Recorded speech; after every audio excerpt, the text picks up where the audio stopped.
Susipažinkite su 10 turtingiausių šių laikų žmonių, nuo Louis Vuitton savininko iki Microsoft įkūrėjo.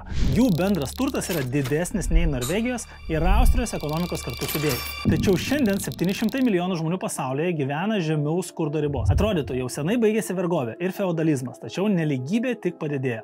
1% žmonių priklauso pusė pasaulio turto. Kiekvienas piramidės viršūnėje esantis žmogus uždirba daugiau nei $1 milijoną per metus, o pusė planetos žmonių tenkinasi 1% ekonominio pyrago. Kaip tai atsitiko? Norint tai išsiaiškinti, reikia grįžti 200 metų atgal. Iki 18 amžiaus pagrindinis turto šaltinis buvo žemė, kuri priklausė diduomeniai, privilegijuotai žmonių grupiai. O beveik visi gyventojai buvo valstiečiai, kurie dirbo svetimą žemę ir vos sudurdavo galą su galu. Tačiau 19 amžiaus pradžioje pasaulis pasikeitė. Susikūrė naujos technologijos, pradėjo vystytis prekyba, atsirado kreditavimo sistema. Pradėjo stiprėti miestai ir žlugo feodalinė sistema bei prasidėjo pramonės revoliucija. Naujoms įmonėms ir pramonės šakoms Europoje reikėjo degalų, o jų buvo rasta pas kaimynus. Pasinaudodama savo karinę ir technologinę galę, Europos valstybės užgrobė teritorijas Azijoje, Afrikoje ir Amerikoje ir naudodamasi pigia vietinių gyventojų darbo jėga, ėmė siurbti ten esančius išteklius, nuo aukso ir deimantų iki kavos ir tabako. Veždamos prekes iš kolonijų, Europa sparčiai turtėjo. Ir nors kiekviena imperija naudojasi savo gale, tačiau Didžioji Britanija, to meto pasaulio ekonomikos lyderė, tai darė ypač sėkmingai. Britų karūnos brangakmenis buvo Indija. Didžiulė žaliavų atsargos, palanki geografinė padėtis ir didelis gyventojų skaičius pavertė Indiją vertingiausią pasaulio koloniją, kurią Britai išnaudojo iki galo. Štai vienas pavyzdys. 19 amžiaus viduryje suklestėjo tekstilės pramonė, plačiai pradėtos naudoti mechaninės staklės, padidėjo našumas, o žaliavų ėmė trūkti. Todėl Didžioji Britanija uždraudė indiškos medvilnės eksportą į kitas šalis ir ėmė pirkti ją savo kolonijoje monopoliniu būdu mažomis kainomis.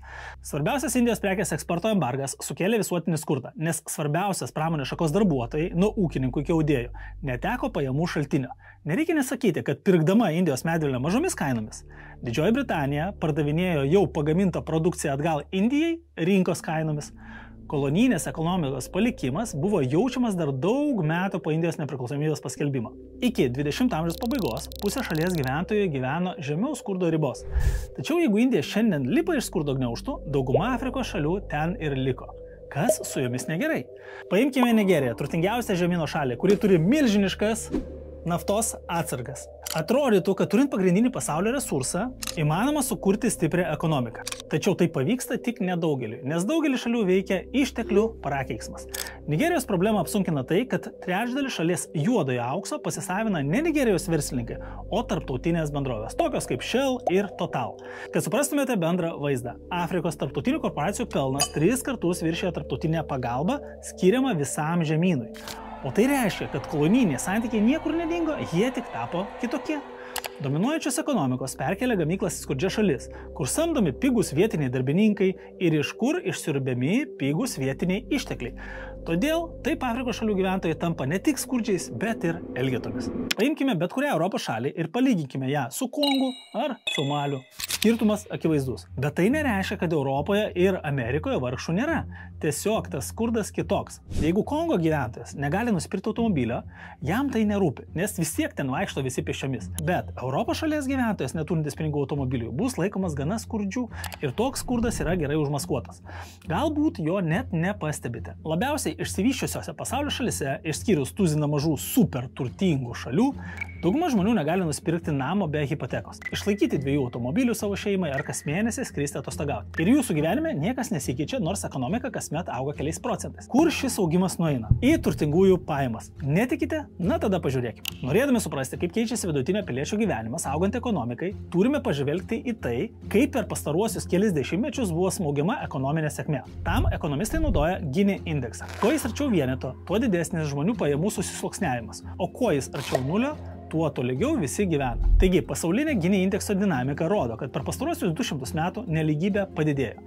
Tai yra, pasaulio ekonomika neabejotinai turtėja, tačiau ne visiems. Kokia ši nelygybė yra praktiškai? Didžioji dalis mūsų turto yra bankų indėliai ir nekilnojamas turtas.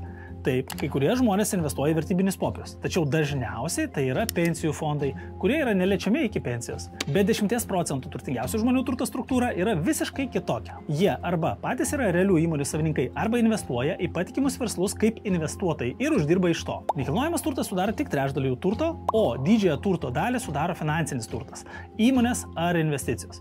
Ir kuo turtingesni žmonės, tuo ši dalis didesnė.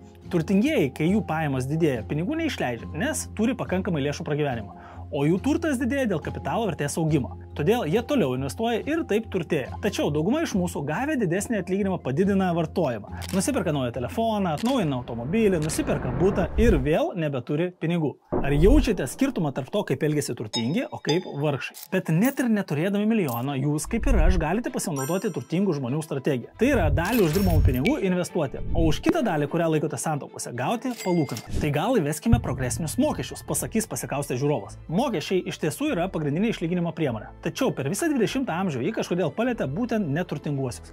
Štai kaip viskas susiklosti. Nuo 50 iki 80 metų išsivysčiusiose šalise vidutinis pajamų mokestis viršpelniui buvo 72%, o Didžiojoje Britanijoje net 95%. Tai jeigu uždirbtumėt $1 000 000 per mėnesį, 950 000 tektų atiduoti valstybei. Geras biznis valstybei. Natūralu, kad turtingieji ėmė vengti šių mokesčių, pervesdami savo pinigus į tuos pačius finansinius aktyvus ir offshore'inės bendrovės. Suveikė Lafero kreivė. Kai mokesčių tarifai tampa per dideli, žmonės geriau rizikuos sėsti kalėjimą už mokesčių vengimą, nei mokės tokius mokesčius savanoriškai. Dėl to mokesčiai buvo pradėti mažinti ir šiandien jie vidutiniškai sudaro 40%. Tačiau šį sumažėjimą reikėjo kažko kompensuoti. O kompensuota buvo didinant vartojimo mokesčius, kurie teko kam? Teisingai, vargšams, nes skirtingai nei turtingieji, vargšai negali išskaidyti savo verslo, persivesti pinigus į offshore ar nusipirkti brangų paveikslą, kad paslėptų savo pajamas. Pagrindinis daugumos žmonių pajamų šaltinis yra darbo užmokestis, kuris apmokestinamas automatiškai. O tai, kas lieka po mokesčių, vidurinioji klasė ir vargšai turi išleisti beveik vien pragyvenimą. Kokios dar investicijos? Taip gaunasi užburtas ratas. Buvusios ir esamos kolonijos pasmerktos skurdui, o išsivysčiusios šalis skęsta nelygybėje. Tai negi nieko negalima padaryti. Iš tikrųjų, padėtis pamažu keičiasi. 10-mečio pradžioje 38% pasaulio gyventojų gyvena žemiau skurdo ribos, o šiandien tik 8%. Taip yra todėl, kad per pastaruosius 30 metų, ypač 9-ame dešimtmetyje, pasaulio ekonomika smarkiai augo. Atsirado internetas, švietimas tapo prieinamesnis, tačiau pastarųjų metų laimėjimai jau buvo šiek tiek kuklesni. Tai reiškia, kad skurdas mažėja lėčiau. Neturtingoms šalims labai sunku išsivaduoti iš kolonijinių spąstų. Tokiose šalyse nepavyksta gauti išsilavinimą ne tik todėl, kad nėra gerų mokyklų, bet ir todėl, kad vietoj to, kad mokytųsi, jie turi skirti laiką maisto ir švaraus vandens paieškai. Šalims turinčiams jau šiokią tokią ekonomiką kliūtimi tampa politika. Teritoriniai konfliktai ir korumpuoti pareigūnai, kurie stengiasi kuo daugiau prisiplėšti. Į tokią ekonomiką niekas niekada neinvestuos. Taigi, be stipraus lyderio, kuris pageidautina savo teritorijoje atrastų naftos ar panaudotų kitą unikalų išteklių, išbristi iš skurdo spąstų yra tiesiog neįmanoma. Kai šalis įveikia absoliutų skurdą, ji patenka į santykinio skurdo spąstus. Nes tai, kad ekonomikos rodikliai aukšti, jokių būdų nereiškia, jog turtas pasiskirstęs tolygiai. Prisiminkime Nigeriją, kuri yra turtingiausia Afrikos šalis. Tarp turtingų šalių tik Šiaurės Europoje žmonės gyvena santykinai vienodai. Nors negalime sakyti, kad valstybės nedirba šia kryptimi. Jos nustato minimalų darbo užmokestį, skiria tam tikrą kiekį vietų nemokamam švietimui ir bando vykdyti antimonopolinį reguliavimą. Tačiau reikalai juda lėtai. Daugiausia dėl to, kad pagrindiniai ekonominių sprendimų priėmėjai vis dar yra turtingoji aukštesnioji klasė, kuri atstovauja savo interesus. Įsijauskite jų vietą. Ar sutiktumėt priimti įstatymą, kuris sumažintų jūsų pajamas? Nebandau čia kovoti už viską, kas gera, prieš viską, kas bloga. Reikia būti realistų. Iš santykinio skurdo galima išbristi tik patys. Nesvarbu, kur gyvenate. Įgykite išsilavinimą ir nuolat mokykitės naujų dalykų. Tai ne šiaip tušti žodžiai, tai vienintelis būdas tapti reikalingų darbo rinkoje ir ištrūkti iš skurdo spąstų.